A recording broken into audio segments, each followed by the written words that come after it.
So in the previous videos, we saw how we could create a table, add data to the table, as well as read data from the table.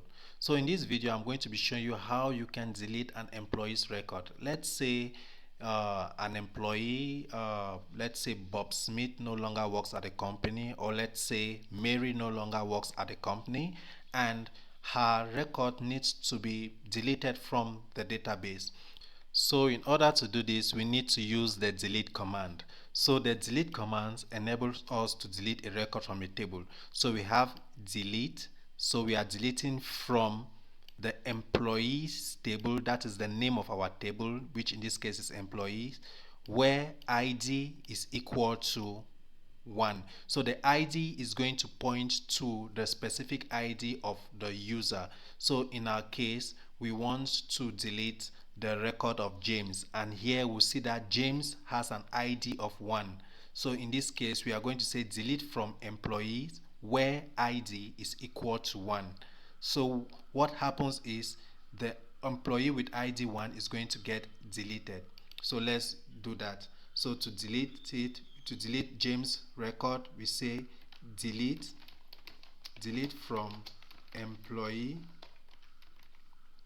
where ID is equal to 1, and then enter. You see it says delete 1, which means one record has been deleted from the table.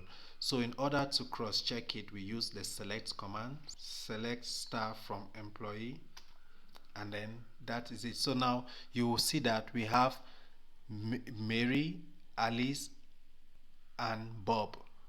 James is no longer on our table because we have deleted James data. If you scroll up, you see that in the previous table we had 4 users, and now you will see that we deleted James record from the table. So now we have only 3 records left: Mary, Alice, and Bob.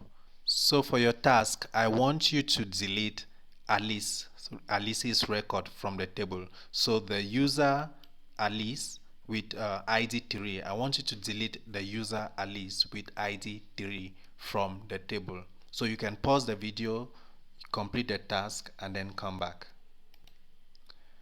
Okay, so I hope you were able to complete the task. So our task is to delete the record of the user Alice.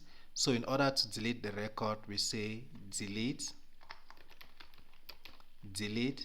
from employee, delete from the employees table where ID is equal to 3. Enter, and it says delete 1. So now to read the record, we say select star from employee, and then you now see that we only have 2 records left. Mary and Bob are the only 2 employees left after Alice and James records have been deleted from the database.